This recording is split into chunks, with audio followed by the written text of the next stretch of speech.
My perception of motherhood was I was just going to love my baby, be so connected to her.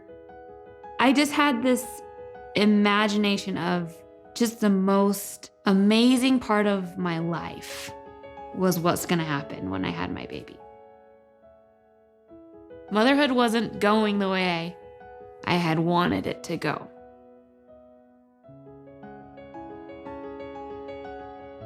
My name is Kelsie Oliver. I have a daughter who's almost 4. I had a healthy pregnancy. I wanted to have her naturally. I did it. She breastfed right away. So by the book, everything was perfect. I recognized something was off on day 3. We ended up going for a walk, just my husband and I left my daughter at home with my parents, and I had the biggest panic attack. We only could be gone for 5 minutes. I could not leave my daughter. My mind started racing. I thought that was just normal motherhood. It's my first baby. I didn't know. I didn't want to hold her. I didn't want people to hold her. I had to do my chores around the house, like the dishes and the laundry, but she's crying on the floor, but I couldn't attend to her because I had these weird urges that I had to do. People would ask me a lot, especially my mom and my husband, "Are you okay? How are you doing?" And my go-to was, "I'm just tired." I felt like my life was out of control, so I was grasping at anything I could control. That meant every night I would get up and I would check my locks on my doors 10 to 12 times every single night.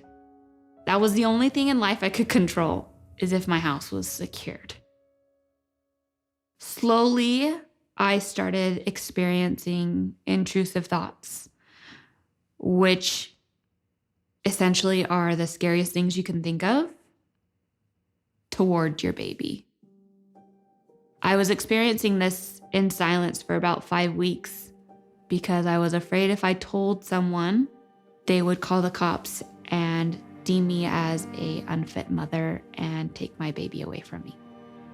People asked me, "Isn't this the best time in your life?" And I just thought to myself, this is my living nightmare.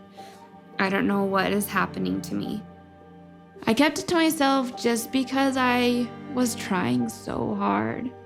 I was trying to be the best mom I could be. I was trying to take care of her. Sorry, I haven't really talked about this for a minute, but the risk for myself was suicide.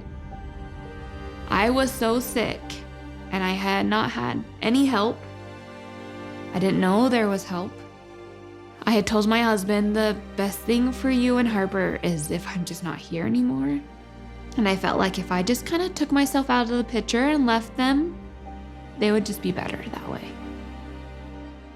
I ended up asking my husband where his gun was. We were in our bedroom and he completely disassembled it. He then took me to the emergency room.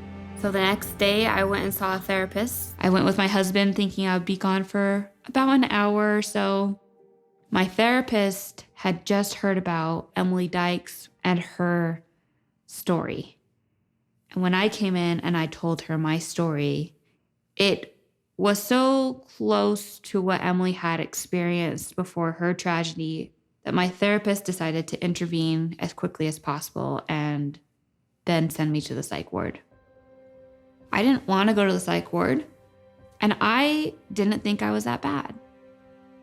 I don't know where I would be, and I honestly don't feel like I would be here without her stepping in and taking that drastic measure. Emily's story really shed light on this issue of suffering in silence. I feel like it taught my therapist to recognize the signs before it gets too late. The easiest way to break the silence is to admit to yourself that something is wrong and to know that it doesn't have to be this way. I was able to tell people no, I'm not okay, and this is a living nightmare. I learned how to cope. I learned how to try to break the cycle. Letting people in was so hard because I was so shut off and ashamed of what had happened and what I was experiencing. But once I finally opened back up and shared my story and let them in and let them help me, burdens just started coming off. It wasn't like an overnight thing by any means, but people were able to just reach out and take things from me. That's when I felt like my healing was coming and I was able to not just carry this, but let it go. She was about 18 months old when I felt like I was finally seeing the light at the end of the tunnel. I wanted to watch her grow up, and I didn't want to end my life. She is my number one reason of why I worked so hard to get better. Then ski. So just a second, okay? I gotta get mine. So I'm a big snowboarder. And for the first time, I took her up last week with me. Watching her just sing down the mountain and be so proud of herself that she's done it and she's doing it made my mom heart so happy.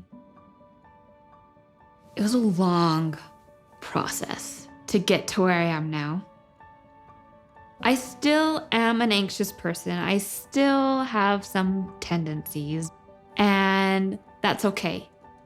Having come full circle, having my second baby, I can now say there's so many positives about being a mom. I get to care for this little baby. I get to bathe this baby, which to many is no big deal, but with my first baby, it was not something I could do. That does not for 1 second mean that's easy, but because of this experience, this love I feel for him that I didn't feel with Harper. It's everything that I wanted. And I really am able to enjoy those times with my babies. I am so grateful for the Emily effect. Because of Emily and her family and her story, it saved my life. I feel like if we talk about it and if you really share what's happening, so many moms will be able to come out and say what's been going on with them as well. It's not easy to share something so close to my heart. I realized that someone needs to be the voice for this and show that it can go full circle. You're stronger if you get help, as opposed to you just suffering alone in silence. I do believe healing is possible for anyone. And if you are a mother out there who is struggling, don't be ashamed. Your life is worth it.